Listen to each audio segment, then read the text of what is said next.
누가 니들이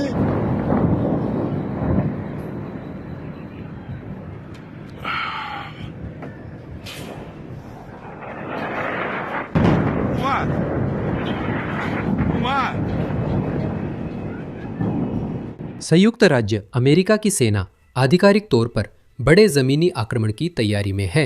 एक बेहद गोपनीय तनाव वृद्धि में पेंटागन ने अभी अभी विशेष बलों की एक विशाल टुकड़ी, हवाई पैराट्रूपर्स और हजारों युद्ध के लिए तैयार मरीन सैनिकों को सीधे ईरानी तट पर भेजने का आदेश दिया है। 17,000 से अधिक नए सैनिकों के तैनात होने के साथ वॉशिंगटन अब चुपचाप एक भयानक उभयचर हमला योजना बना रहा है, जिसके लिए ईरानी तैयार नहीं है। आइए तैनाती और जानकारी देखें। यूएस सेंट्रल कमांड ने बताया कि यूएसएस ट्रिपोली के नाविक और मरीन इस क्षेत्र में आ गए हैं। इस यूनिट में ट्रांसपोर्ट एयरक्राफ्ट, स्ट्राइक फाइटर्स, उभयचर हमले के संसाधन और करीब 3,500 कर्मचारी, नाविक व मरीन शामिल है। ये समूह लगभग वह सब कुछ करने में सक्षम है जिसकी आप कल्पना कर सकते हैं। वे ईरानी परमाणु स्थलों पर हमला कर सकते हैं और संवर्धित यूरेनियम निकाल सकते हैं। वे करक द्वीप पर उभयचर हमले के लिए उतर सकते हैं या हॉर्मुज जलडमरू मध्य के द्वीपों पर कब्जा कर सकते हैं ताकि ईरान की नौसेना को नाकेबंदी से रोक सके। ये सब संभव है, लेकिन इसका मतलब ये नहीं है कि ये आसान होगा। शायद यही वजह है कि क्षेत्र में और अधिक बलों के आने की उम्मीद की जा रही है। अफवाह है कि 11वीं marine expeditionary unit boxer amphibious group का हिस्सा समर्थन के लिए लाई जा रही है। हाल ही में बताया गया था कि 82वें एयरबोर्न डिवीजन के 1,500 पैराट्रूपर्स उस क्षेत्र जा रहे हैं जिसे पेंटागन ने पुष्टि की है, लेकिन उन्होंने वॉल स्ट्रीट जर्नल की इस रिपोर्ट की पुष्टि नहीं की है। पेंटागन इस क्षेत्र में और 10,000 जमीनी सैनिक भेजने पर विचार कर रहा है। ये उन 7,000 मरीन और पैराट्रूपर्स के अलावा है जिनका हमने पहले जिक्र किया था। अब कुल नई सेनाएं करीब 17,000 होंगी और यह उन 40 से 50,000 सैनिकों के अलावा है जो पहले से ही ईरान पर चल रहे हमलों में शामिल है। ये संख्या हर दिन बढ़ती जा रही है। इसी कारण लोग योजनाओं को लेकर सोच रहे हैं।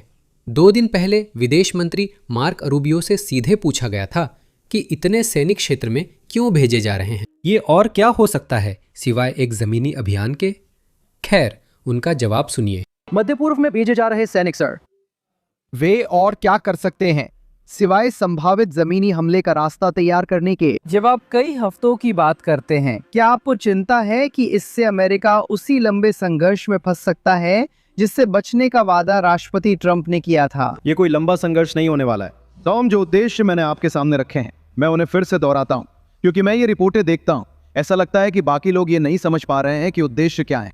हमने, जैसा कि प्योसेगो ने शायद पहली ही रात से बताया है, कि इस मिशन के उद्देश्य क्या है। हम उनकी मिसाइल, रॉकेट और ड्रोन बनाने वाली फैक्ट्रियों को नष्ट करने जा रहे हैं। हम उनकी नौसेना को नष्ट करेंगे, हम उनकी वायुसेना को नष्ट करेंगे और हम उनके मिसाइल लॉन्चरों को भी बड़े पैमाने पर नष्ट करने जा रहे हैं ताकि वे कभी भी इन चीजों के पीछे छुपकर परमाणु हथियार हासिल न कर सके। हम ये सभी उद्देश्य हासिल कर सकते हैं, हम उन्हें हासिल कर रहे हैं। इनमें से ज्यादातर में हम तय समय से आगे हैं और हम इन्हें बिना किसी जमीनी सैनिकों के हासिल कर सकते हैं, बिल्कुल बिना किसी के। अब जहां तक तैनाती की बात है, उसका कारण नंबर 1 है।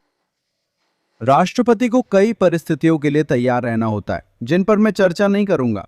बेहतर होगा आप युद्ध विभाग से पूछें, वे यही बताएंगे। लेकिन हम अपने सभी लक्ष्यों को अपने जमीनी सैनिकों के साथ हासिल कर सकते हैं, लेकिन हम हमेशा राष्ट्रपति को अधिकतम विकल्प और अधिकतम अवसर देने के लिए तैयार रहेंगे, ताकि अगर कोई अप्रत्याशित स्थिति उत्पन्न हो तो वे उसके अनुसार समायोजन कर सकें। उन्होंने इसका खंडन नहीं किया, जो उल्लेखनीय है। एक और संकेत राष्ट्रपति ट्रंप से आया। कल उन्होंने यह बयान पोस्ट किया जिसमें सभी को फॉक्स न्यूज़ पर इस विशेष कार्यक्रम को देखने के लिए कहा गया। आप सोचेंगे कि वो प्रचार इसलिए कर रहे थे क्योंकि वो इंटरव्यू या कुछ और करने वाले थे, लेकिन ऐसा नहीं हुआ। शो बता रहा था कि अमेरिकी जमीनी सैनिक क्यों जरूरी हो सकते हैं, पूर्ण आक्रमण के लिए नहीं बल्कि एक लक्षित अभियान के लिए।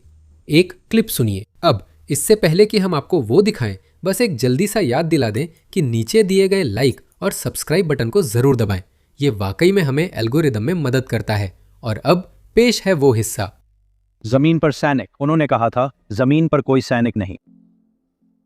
मुझे ये किसी चुनावी भाषण में याद नहीं, लेकिन हमें जमीन पर सैनिकों की जरूरत क्यों होगी? खैर, इसके कई कारण हैं। हमें उनमें से 3 लाख नहीं चाहिए। ये यूरेनियम भी है। हमें यूरेनियम हासिल करना होगा। अगर इसे नष्ट नहीं किया जा सकता, अगर इसे बदला नहीं जा सकता, तो हमें इसे पाना ही होगा।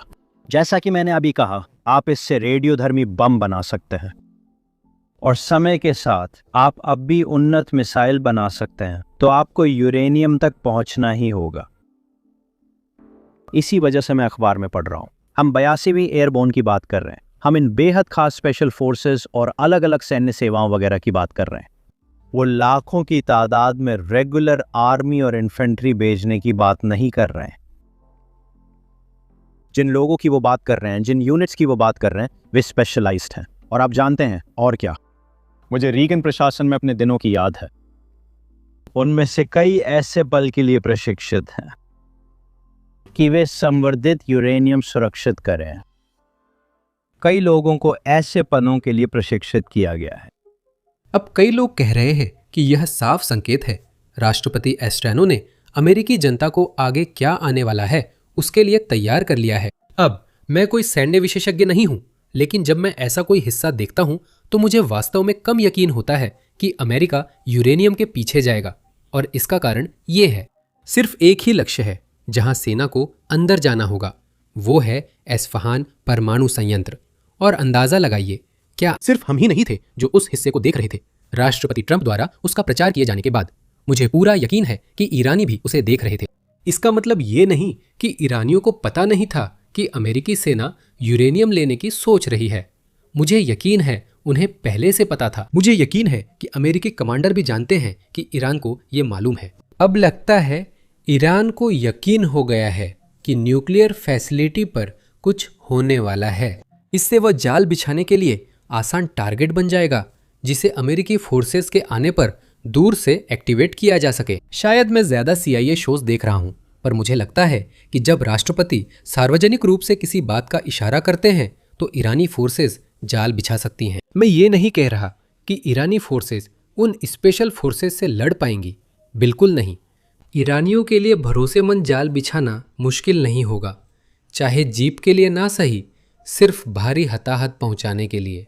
मुझे लगता है अमेरिकी कमांडर भी ये जानते हैं। वे जानबूझकर स्पेशल फोर्सेस को ऐसी जगह नहीं भेजेंगे जहां दुश्मन को उम्मीद हो। असल में अगर हम साल की शुरुआत में वेनेजुएला की घटना देखें तो सभी को, सेना और कमांडरों समेत, पता था कि कैरिबियन में तैयारियां चल रही थी, यानी कुछ होने वाला था। लेकिन किसी को नहीं पता था कि ऑपरेशन वेनेजुएला के तानाशाह को निकाल ले जाने के लिए होगा। आप जानते हैं, वो अब भी हैरानी की बात थी। और मुझे लगता है ऑपरेशन के समय उसने अमेरिकी सेनाओं की मदद की। मैं ये नहीं कह रहा कि ज़मीनी हमला नहीं होगा, मैं कह रहा हूं कि शायद इस्फहान नहीं होगा, क्योंकि ईरानी लोग तैयार रहेंगे और अमेरिका के पास अन्य विकल्प हैं। वे कर्ग द्वीप को निशाना बना सकते हैं, जिसका इस्तेमाल ईरान 90% तेल निर्यात के लिए करता है, या वे जलडमरू मध्य में लारक द्वीप को निशाना बना सकते हैं, या शायद जलडमरू मध्य में कुछ और जगहें हैं जिनके बारे में कोई सोच भी नहीं रहा है। अब भी हैरानी की गुंजाइश बाकी है। आज सुबह ईरान की संसद के अध्यक्ष ने सरकारी टीवी पर कहा कि भले ही अमेरिका से कूटनीति चल रही है, लेकिन उन्हें लगता है कि अमेरिका गुप्त रूप से जमीनी हमले की योजना बना रहा है। मुझे लगता है कि वे शायद क्षेत्र की सैन्य गतिविधियों का हवाला देकर यह कह रहे हैं। वे कह रहे हैं ईरानी सैनिक तैयार हैं और अमेरिकी सैनिकों के ईरान में घुसने का इंतजार कर रहे हैं ताकि उनका सामना कर सके। अब जाहिर है हमें यह ध्यान में रखना होगा कि उनके पास जमीन पर हमले के खतरे को बढ़ा चढ़ाकर पेश करने का कारण है कि अमेरिका जमीनी हमला करने वाला है। अगर वह घरेलू दर्शकों से बात कर रहे हैं तो दिखाना चाहते हैं कि ईरान पर जल्द आक्रमण होने वाला है। तो अगर आप कोई ऐसे व्यक्ति हैं जो अभी शासन के खिलाफ जाने के बारे में सोच रहे हैं तो शायद यह अच्छा विकल्प नहीं है, और यह बात हमें ध्यान में रखनी चाहिए। ईरानी नेतृत्व अभी भी इस बात को लेकर बेहद चिंतित है कि कहीं विरोध प्रदर्शन फिर से शुरू ना हो जाए, और यह बात हम अभी थोड़ी देर में कवर करेंगे। लेकिन उससे पहले देखते हैं वे कर्ग द्वीप को अमेरिकी जमीनी अभियान के संभावित स्थान के रूप में कैसे मजबूत कर रहे हैं। यहाँ विवरण दिए गए हैं। हमें अमेरिकी जमीनी आक्रमण को लाना ही होगा। तो आज रात सूत्र CNN को क्या बता रहे हैं वो ये है। उनका कहना है कि ईरान सक्रिय रूप से कर्द द्वीप पर होने वाले हमले की तैयारी कर रहा है। वही 8 वर्ग मील का द्वीप जो ऊपर है नष्ट कर दिया जाए। ईरान का वो तट जो देश के लगभग 20% तेल का निर्यात करता है। तो जाहिर है ये बहुत महत्वपूर्ण है। हम जानते हैं कि ट्रंप लंबे समय से वहां हमला करने की बात कर रहे हैं। अब जो जाल बिछाए गए हैं वो हमें CNN की रिपोर्टिंग से पता चले हैं। पैदल सैनिकों और बख्तरबंद वाहनों को निशाना बनाने वाली बारूदी सुरंगें हम मानते हैं कि माइंस द्वीप के चारों ओर बिछी हैं और तेहरान ने यहां बड़ी संख्या में सैनिक व एयर डिफेंस तैनात किए हैं क्योंकि ये उसके तेल उद्योग का अहम हिस्सा है। अब तक की जानकारी के अनुसार इसमें कंधे से दागी जाने वाली सतह से हवा में मार करने वाली निर्देशित मिसाइल प्रणालियां शामिल हैं। इन कारणों से अमेरिकी अधिकारियों और सैन्य विशेषज्ञों के अनुसार अमेरिकी जमीनी हमले में कई अमेरिकी हताहत हो सकते हैं। ट्रंप के करीबी कुछ लोग उन्हें चेतावनी दे रहे हैं कि उस द्वीप पर कब्जा करने से होर्मुज जलडमरू मध्य के मुद्दे हल नहीं होंगे। अब समय बताएगा क्या होगा। ये शायद बातचीत में दबाव की रणनीति भी हो सकती है। पिछले अनुभवों के अनुसार जब भी अमेरिका ने सैनिक तैनात किए हैं, हम आमतौर पर ऑपरेशन करते हैं। जरूरी नहीं कि ये इस्फहान ऑपरेशन ही हो, अक्सर कुछ होता है।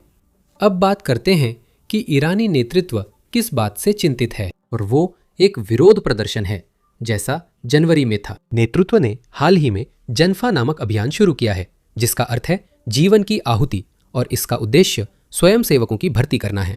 वे इस भर्ती अभियान को आगामी इजरायली अमेरिकी आक्रमण की तैयारी के रूप में पेश कर रहे हैं, लेकिन असलियत में इन स्वयं सेवकों को अमेरिकियों से लड़ने के लिए नहीं भेजा जा रहा है। असल में उनका इस्तेमाल जांच करने के लिए किया जा रहा है देश भर में चेक पॉइंट्स पर। इसका मकसद बस इतना है कि कहीं भी कोई विरोध प्रदर्शन शुरू ना हो सके। ईरानी नेतृत्व जनवरी जैसी घटना की पुनरावृत्ति नहीं चाहता। यह है एक और उदाहरण कि वे कितने डरे हुए हैं। 30 दिनों से ज्यादा हो गए हैं, 700 घंटे से ऊपर हो चुके हैं जब से ईरान ने देश भर में इंटरनेट बंद किया है। 2026 में 9.2 करोड़ लोग पूरे 1 महीने तक बिना इंटरनेट के रहे। ऑनलाइन सिर्फ वही ईरानी दिख रहे हैं जो व्हाइट सिम कार्ड का उपयोग कर रहे हैं, यानी वे सरकार के लिए काम करते हैं और सिम कार्ड की सुविधा रखते हैं, इसलिए वे बाहरी लोगों से बात कर सकते हैं और मूल रूप से ईरानी प्रचार को आगे बढ़ा सकते हैं। या फिर बहुत ही कम ईरानी हैं जिनके पास अभी भी स्टारलिंक है, जो इसे सुरक्षा बलों से गिरफ्तार हुए बिना, जबकि सिर्फ स्टारलिंक रखने पर कभी कभी लोगों को फांसी तक दे दी जाती है, इस्तेमाल कर पा रहे हैं।